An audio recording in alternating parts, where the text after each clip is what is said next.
good buddies. We got a couple Trevors and a Tommy. We're back for our mid-season check-in, seeing what's going on, and holy fuck, do I not feel good with a 1-6 record over the last 7 games. No, it's I was saying when they logged on to Trev, had we done this 10 days ago, like we would have been standing by our cup predictions and all that kind of stuff after that Edmonton series. And now, like, what a tone. Let's do a quick round the horn here. So let's start with you, Tommy. Just a quick re-intro for everyone. Oh, of myself. Yeah, just a reminder. It's been a few months for people.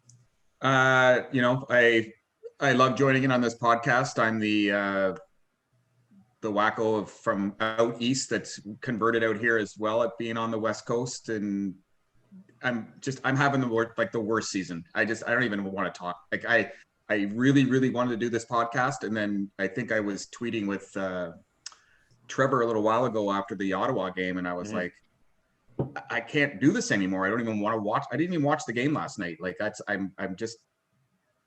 don't know where I am. So more importantly, Tom, how did the road hockey and lacrosse box go this morning? How did that? Fantastic. You got some stress out? You're feeling good? Yeah. Yep, we got to actually play a 2-on-2 game today with 2 goalies, and then we always finish it up with each guy gets 10 shots on each goalie, and then sees how many they can put by it. And right on. I was 1 for 40 today, so I got the complimentary beer instead of the shooters. Excellent. And Trev. Hey, yeah, it's good to be back. I'm kind of with Tommy. I did watch the game last night, but very reluctantly. And, I'm still not, haven't been impressed with what's been going on the ice with them lately. It's, they're missing something, but I don't know what it is yet. I think they need some goaltending. They need somebody to make a save. Yeah. They need somebody to make a save. They gave up four slot shots last night. That's pretty damn good. Like, I think goalie out, they're the best they've been in this particular window. So before we get in the Leafs banter here, let's get into our beer of what we're drinking. I'll kick us off first here. I'm back with the West Coast IPA from Curley here in London, Ontario. It's my 3 of 3. I've already had a sip. It's fucking awesome. I know. We'll end with you, Trevor B, to unveil the rankings too. So Tommy, what do you today? I am drinking the Capitan Pilsner from Lighthouse. This was a dedication. Their owner, Dave Thomas, passed away just a little while ago. And the crazy thing why I bring this up is that Dave Thomas, the owner of Lighthouse, was a massive Leafs fan. Like, he's got a couple of chairs. I think he's got a couple of reds or golds at Lighthouse from Maple Leaf Gardens. Him and I were the only thing that we ever connected on was the Leafs, because the brewery I worked for and where Lighthouse didn't really get along, but him and I could always talk about the Leafs. And I'm going to put this up with the rankings afterwards, but yeah, it's okay. Very cool. And I wanted to shout out as a Czech, the Czech beer that's the Thomas Caberlet as well. Yeah. Yeah. I'm drinking the English Dark Mild from Pile of Bones Brewing Company in Regina. It's my first sip of it here, so we'll have a sip and see what it tastes like. All right. And I have from Liquor Planet, from Wyatt, I just opened the bag.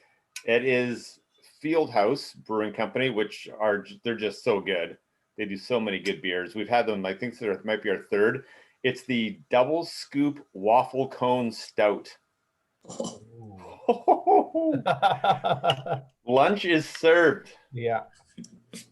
This is going to be great. So we've been going along with this three category ranking, and it hasn't been working because almost every beer ends up just being a Hyman. Like we've had a Polak glassing out as a 1, a Hyman, reliable, you know what you're getting, number 2, and then Matthews on opening night as a 3. But there just wasn't enough in between. We always end up on a Hyman, and someone actually pointed that out to us on Twitter. So I thought, let's get our ass in gear and give 5 ranking points, and then there's a little more in the middle there to play with. So we put our heads together last Sunday morning, Sean and I, via text, and we're gonna unveil him. I'm gonna go from worst to best. Okay, so a 1 ranking is a Vesatoskala. We could call it the Frederick Anderson. Well, now. I was gonna say it might morph into that, but not quite yet. Not quite yet. Let's not go there. I think Toskala's career save percentage as a Leaf is .848. So Freddie's got a long way to go yet. The second one, this was Sean's. It was a good one. Is a Tyson Berry. You think it's going to be good, but it just leaves an unsatisfying taste. So, it's like, it's not, you don't spit it back into the glass or anything like that, or just like dump it down the sink, but it's just not what you're expecting. And then we went up the middle again with Hyman, reliable, predictable, but we know it has a ceiling. Okay. So it's just going to be what it is. Right. And then number 4, the signing of JT, July 1st, 2018, a huge deal, very big deal, but we just haven't seen we haven't reaped the benefit of it yet. So it's just, if that's an 8 out of 10, that's still a really damn good beer. JT's a damn good hockey player, but we haven't got the desired result yet. And then opening night Matthews 4-goal performance. That's going to be that'll be reserved for something that we know is going into the rotation, or that we just crush 20 of in one night. Okay. So that's it. So we're all going to just have our drinks and talk about the Leafs and rate our beers at the end. So perfect. So we'll jump into it. First one, tale of two halves, or 2/3, however you want to call it, off to one of the top teams in the league. And then the last 7, we've gone 1-6, and it's absolutely faltering here. Is this a reason for concern or not? I'm maybe turn it over to you, Trevor, first to start us, or Trevor Y, I should say. What are your thoughts of these last 7 games? Is this the real Leafs standing up, or is this just a blip in the Stanley Cup championship radar? I think it's a blip. I think that they started off so strong, but now that they have to play Winnipeg a bunch and they've got to play Calgary a bunch. Calgary's been playing really well. I think this is a blip. I think they just need to get back on the horse. I think it starts in net. I think they need to get some saves. I know we've said that a couple of times already, but there's no way that they should be giving up 4 goals on 16 shots like they did last night. It's just unacceptable. You can't win hockey games like that, especially when you outshoot them like 30-20 or whatever it was. Thoughts on your end, Tommy? Go ahead.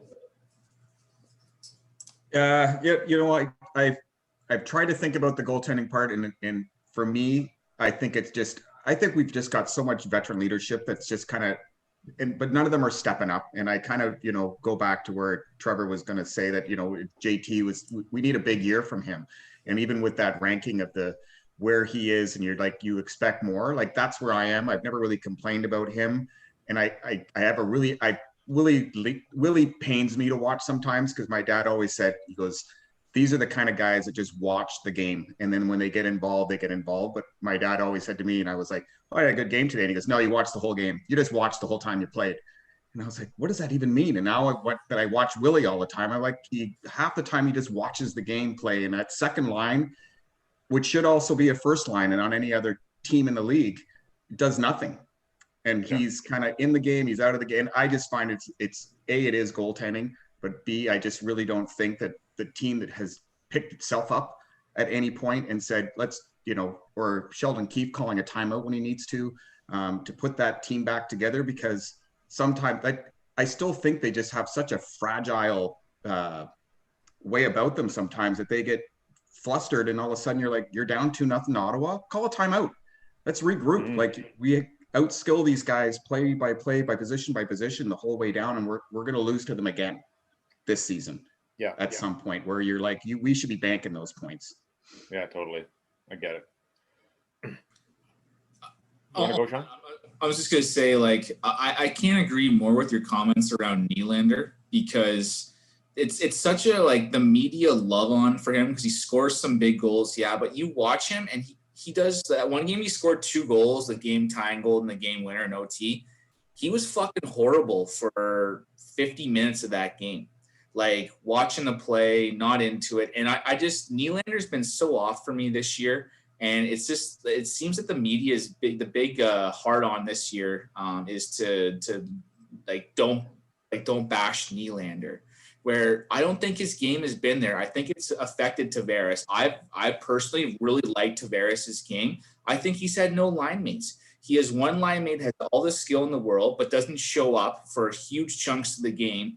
And Keefe can't figure out who this third winger or the third line mate on that is. And it's been an absolute mess. They played Gallenchuk last night. Mm-hmm.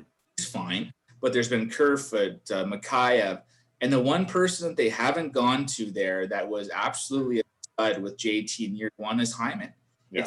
Fucking doesn't want to put Hyman there or Marner with JT.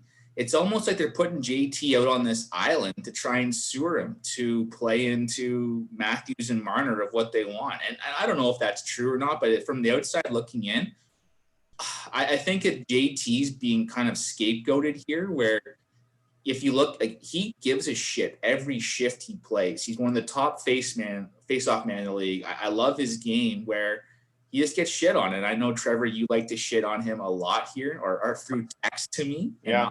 Put it out publicly, but I just think JT's got the short end of the stick this year compared to Matthews. He has. And I echo everything that all of you said. And I'll add that I don't think it's a coincidence that they've won less games since the Matthews wrist injury. Like, he hasn't scored a Matthews goal in a very long time.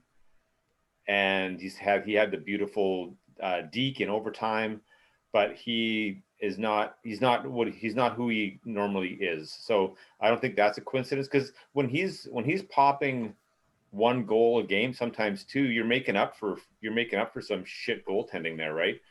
And even before the Matthews injury, I've been going to the bathroom during the power plays, like that it's just going to be this fucking clusterfuck of overpassing and not really a plan.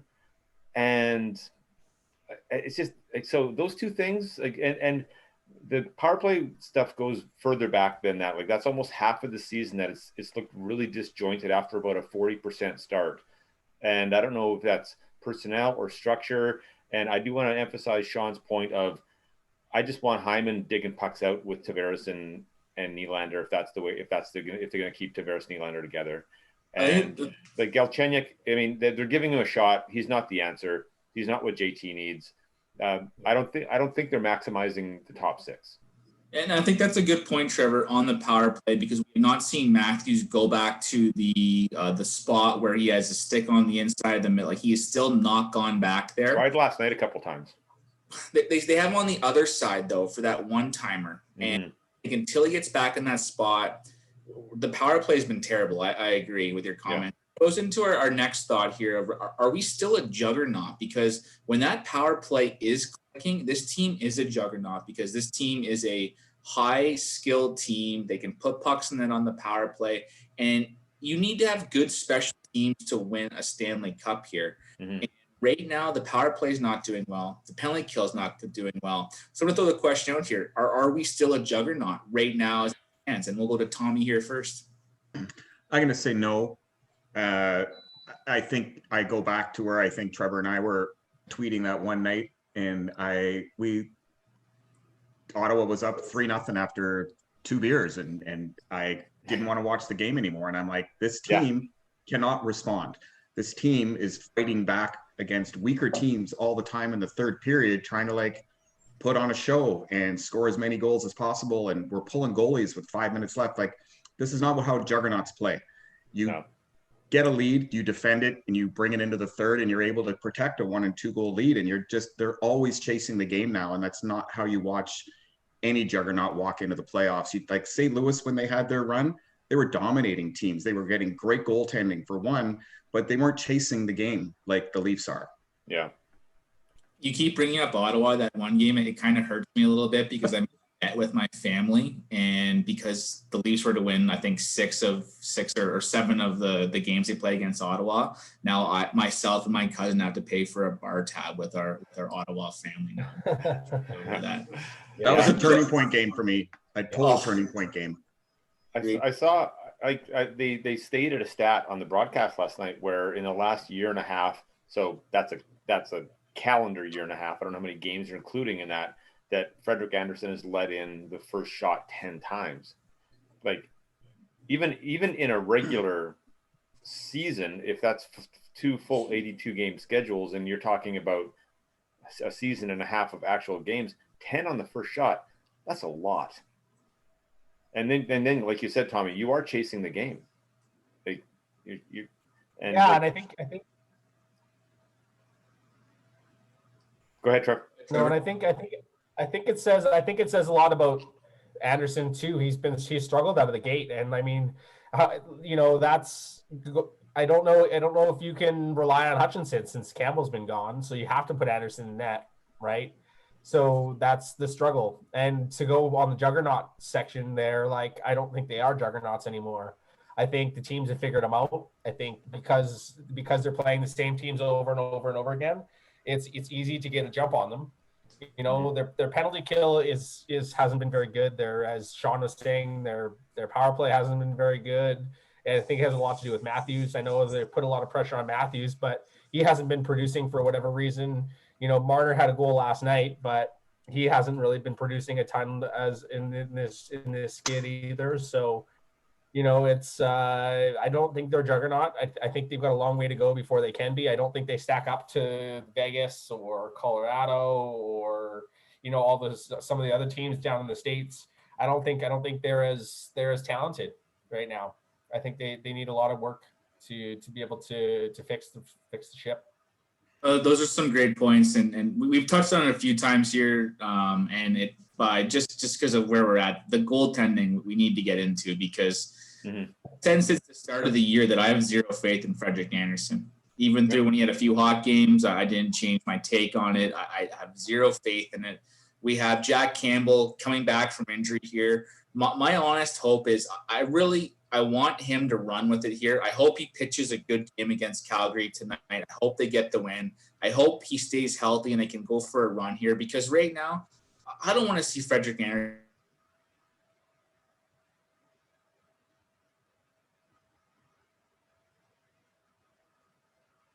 You froze there, Sean. Can you still hear us?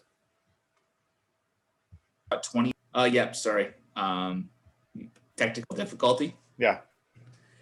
Sorry, but just say Frederik Andersen just doesn't give you the save. He just doesn't give you what you need when you need the most. Like it's like stop the puck, not just 90% of the time. Like stop it when you fucking need a save. Yeah, Tommy. Being a goaltender myself, and you let in that first goal on the first shot, like I don't usually play well after that. My confidence is zinged. But being a confident goalie is all about making that first stop. And actually, if you're actually in a shit mentality of going, holy fuck, like they might score on the first shot, it's going to go in anyways. And I think that's where he is so, that's such a mental game for all of these goalies that, Carey Price fights through it. Mark Arnold, like all of these guys, it's a debilitating position to play because you can just get yourself beat up and you just can't get yourself back into a good role. Like, look at Demko right now. He's doing the Binnington thing for Vancouver right now. He could push them right into the playoffs the way he's playing. It goes through the entire lineup though too. It's not just like the lineup then feels it. Then they're gripping the stick tighter. They need to put more pucks in net as opposed to just playing. It goes through the entire lineup, and I think we have enough proof to show that Frederik Andersen is not the answer here. What's like? I want to take it back to the power play or to the penalty kill because like the penalty kill is taking heat, but what I see on the penalty kill is Marner, Mikheyev, Hyman, Engvall constantly getting shorthanded chances down the ice. Constantly. And then the puck going in the net.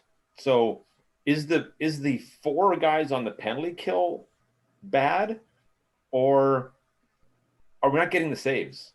Because when a goalie is playing the lights out and they're in like a 10-game stretch of a .967 save percentage, the narrative is always, well, you're and they're killing off 95% of their penalties. Well, your goalie is your best penalty killer.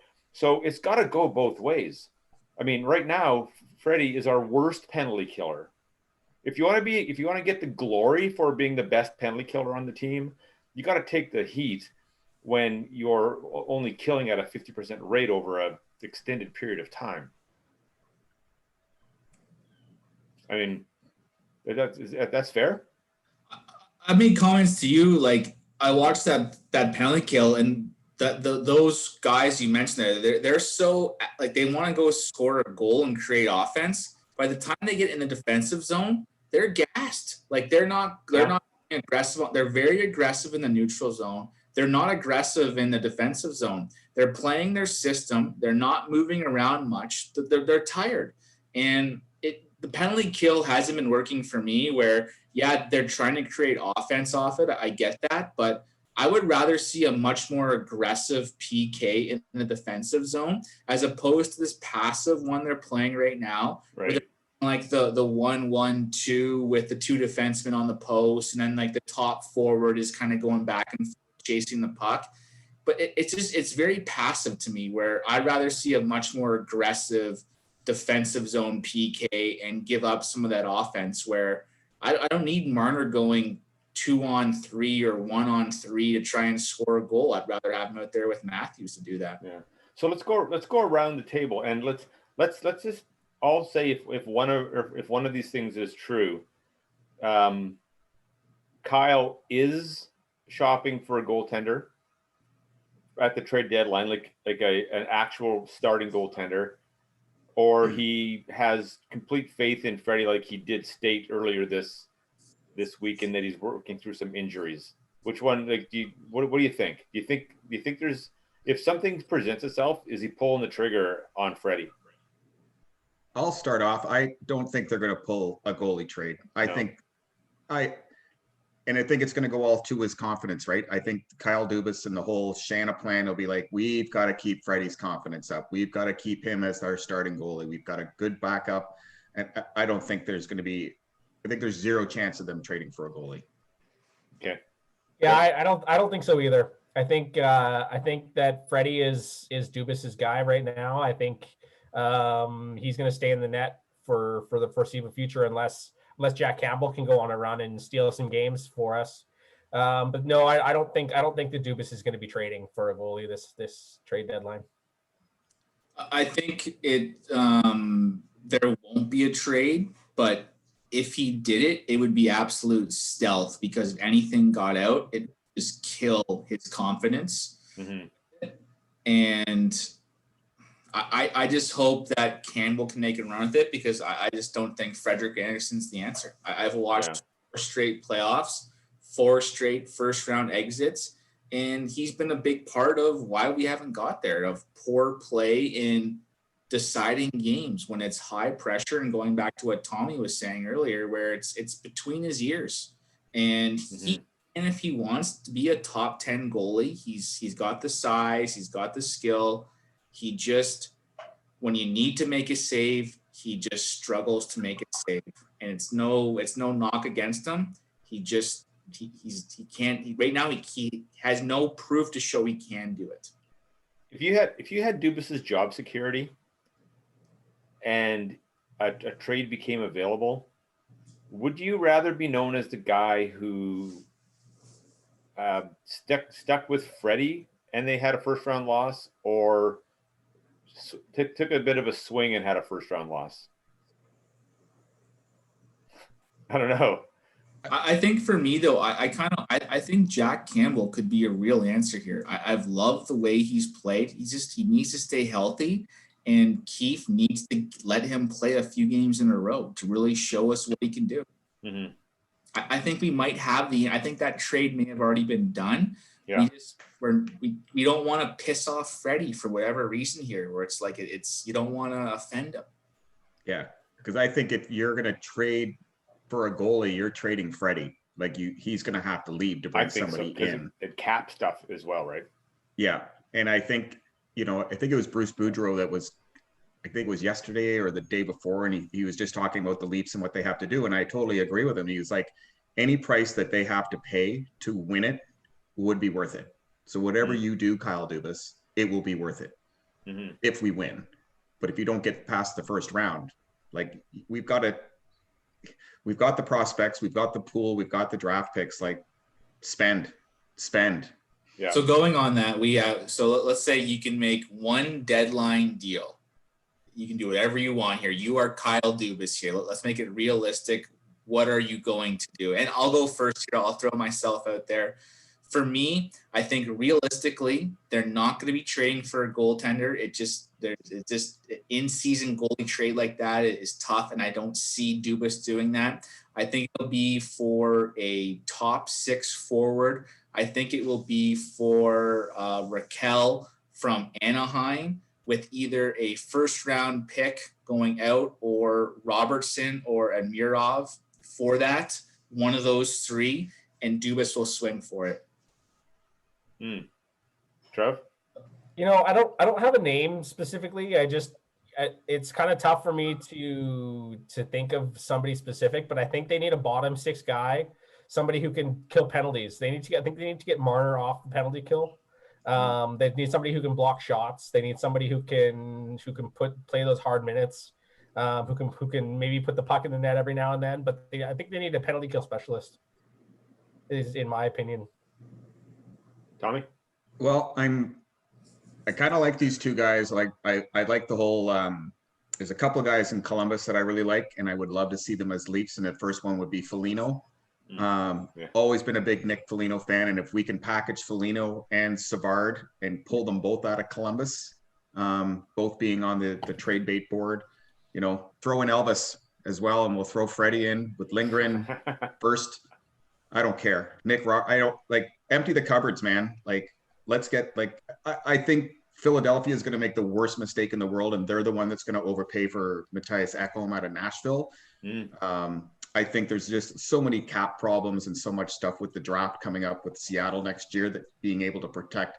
I think it's, Philadelphia stocked their shelves and drafted a high-end defenseman they were supposed to have the best defense in the league this year, and Philadelphia is looking to trade everything to get a piece that they might not even make the playoffs. But if we could nail even Ekholm out of Nashville, I think that's a dream for Toronto. I think it's a dream for a lot of people, because I think Nashville's going to just clean somebody out for that player.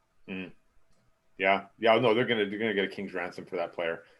So I'm gonna combine. We glossed over the agenda item of where does Jumbo fit, because we wanted to talk about goaltending. So I'm gonna combine those 2 with you could make one deadline deal. What is it?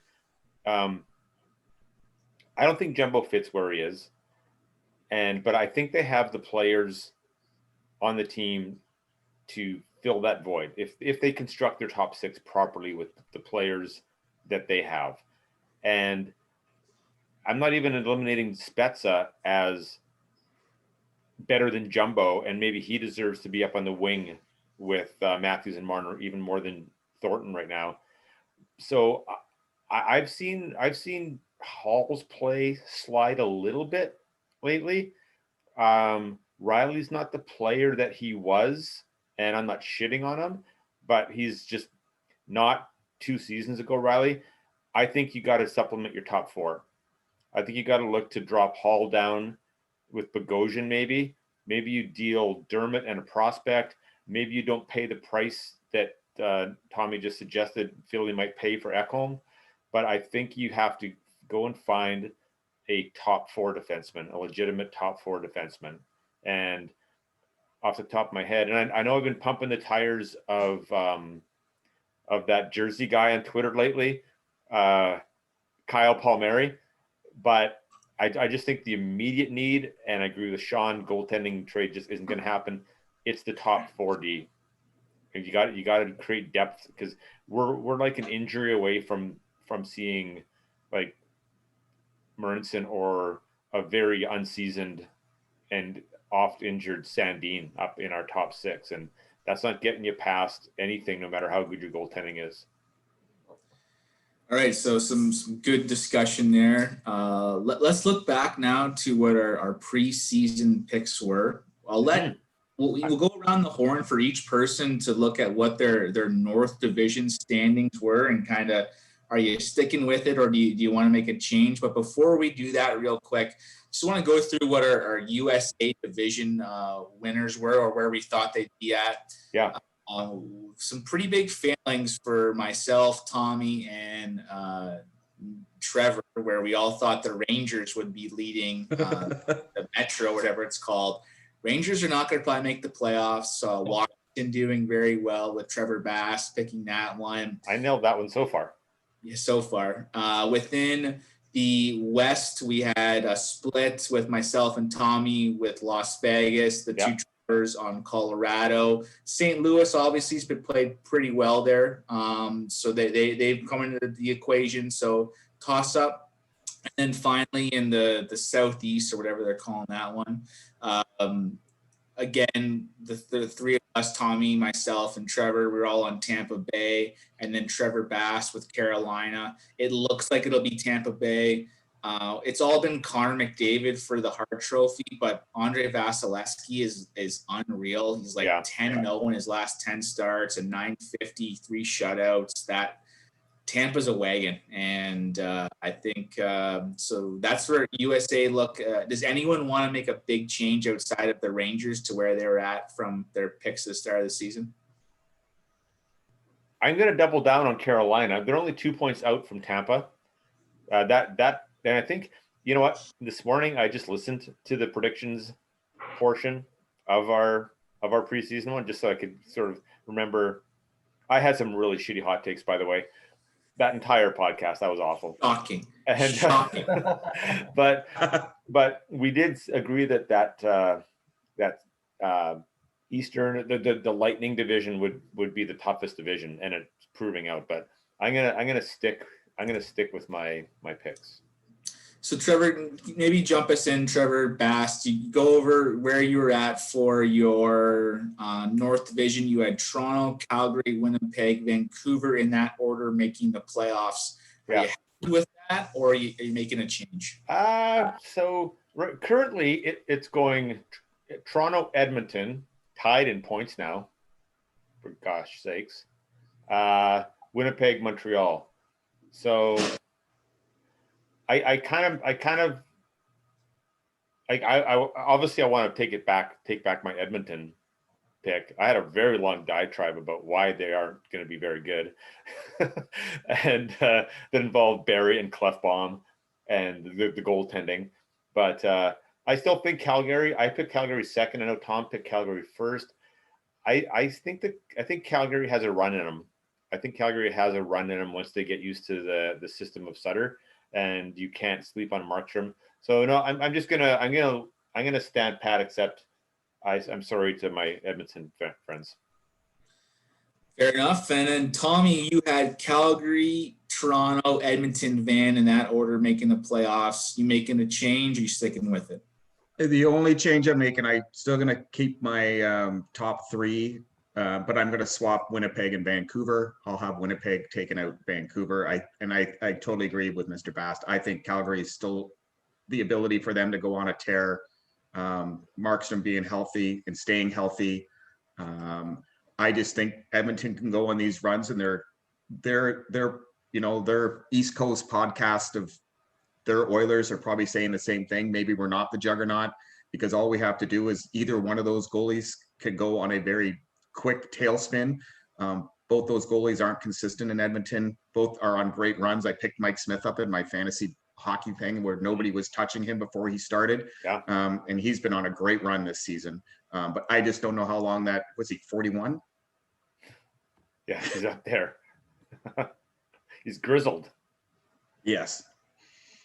Yeah, I think for me, I think I've got a couple of changes I'd like to make. I'd like to swap out. I had Toronto, Edmonton, Calgary, Vancouver in my top four. I think Vancouver's been playing really well lately, but I'm gonna swap Vancouver and Winnipeg. I'm gonna think Winnipeg's gonna make it over Vancouver. I think in North Division that a lot of teams have been playing really well lately. Aside from Ottawa, but I mean even they've had a couple of good games here and there. But Calgary's been going on a good run. Edmonton's going on a good runs, So I think that's why it goes back to the juggernaut comment that I made, that Toronto's not a juggernaut, because there's a lot of teams in the North Division that are making some noise right now. So they've got to really tighten the ship if they want to make it. If they really want to finish on top of this division. And Trevor, you and I had the same picks where I had Toronto, Edmonton, Calgary, Vancouver making it. I'm actually standing pat there. I think Toronto, Edmonton are still the class of that division. I think Winnipeg relies way too much on Hellebuck, where if Hellebuck's not on his game, like I don't know. I think Calgary with Daryl Sutter coming in is a game changer with the way they're going to play and him grinding them to get to the playoffs. And Montreal, I don't see it. I just think it's going to be a dogfight coming in for those last two or last spot within the North Division. And I'm good with staying with the Toronto, Edmonton, Calgary, Vancouver. I think Thatcher Demko, the real Thatcher Demko, has finally stood up where he is a very good goalie. And I think Vancouver rides them to getting into the playoffs. But that's me. And I think great insight, and we'll be able to do our recap at the end of the year before our playoffs and see who was right and who was wrong. So last time, by the end of the last podcast, Tommy was just fed up with any Montreal talk. But having said that, you know what? I got to make one comment about Montreal right now. $100,000, or what did they spend in the offseason? $10 million, and they still don't have a first line center. Yeah. Are they making it, guys? Is Montreal going to make it? No. I don't think so. No. Okay. They should have traded Nick Suzuki for Pierre-Luc Dubois. Like Suzuki, they should have. They had a good month, and it's like he's the next coming of Bergeron. Fuck off. No. Yeah. So we could add 17 items to the agenda and keep talking for as long as the Steve Dangle podcast, but we're not going to, because we're not famous enough yet. But let's go around the horn and rate our beers on the scale. Regina, kick us off. My beer is a little bit of, I'd say it's a Tyson Berry. It falls a little flat for me. It's smooth, but it just lacks a little bit of flavor and a little bit of taste. So okay, it's a and Tyson Berry. There's only two of us.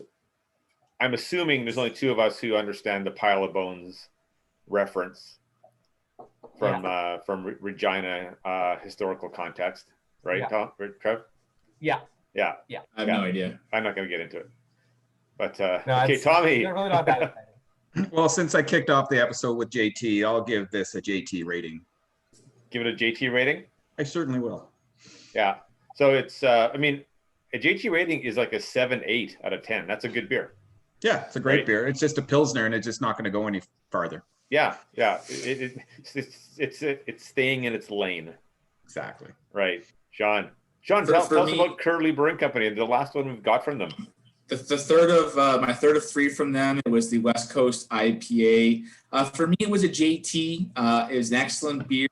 One where it just didn't get me like the other two. Their East Coast IPA and their double IPA were excellent. I'm probably going to want to pick those up again. I would drink this one from their tap room, definitely get into a flight, but for me, just not quite compared to the other two that I had, but overall, an excellent beer. One where I would have liked it a little bit more bitter, but for me, it was a great beer overall. I am going to give our Waffle Cone Stout from Fieldhouse Brewing Company a Matthews. Ooh. It's getting the first 5-star rating. I love a stout. I love Fieldhouse. Whenever I go to the Milky Way in Regina, I always get the waffle cone. I always upgrade to the waffle cone. You have to get the waffle cone. What's that? You have to get the waffle cone. What's your favorite flavor of the day at the Milky Way? Mine is pistachio. That's mine too. Oh, daddy. Yeah. All right. You can't go wrong with pistachio. So for those who don't know, there's this legendary ice cream shop that I went to when I was like 5 years old in Regina called the Milky Way. Yeah. Every couple of days they change what they call the flavor of the day, and it's an actual soft ice cream that's a different flavor, and they don't just like put a flavored syrup on it. It's an actual ice cream that is that flavor.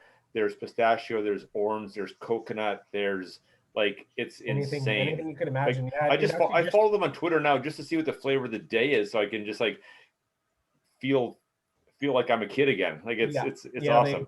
It's in Saskatchewan. It's on the spring when they open up. So they just opened up last week. Yeah. So Big time now. I just want to say one thing. Like when we do our playoff preview with the four of us, I damn well better have Tommy in the studio. So there better only be 3 frames on this Zoom chat. And then if I can fly to Regina in August and visit my family, I want to do something with Trev in the same room as me. Like we just got to start getting back together in person, man. Like, yes, will Tommy realize that this isn't an actual studio? Yes, but it's a room in my basement. Optics. But from what you can see, this is all the people need to see. But anyway, fuck. Great pod, guys. Awesome Sean, pod. you've done your beer already. Yeah. Oh yeah. I think at that point, go Leafs go. Yeah, go Leafs go. Go Leafs go.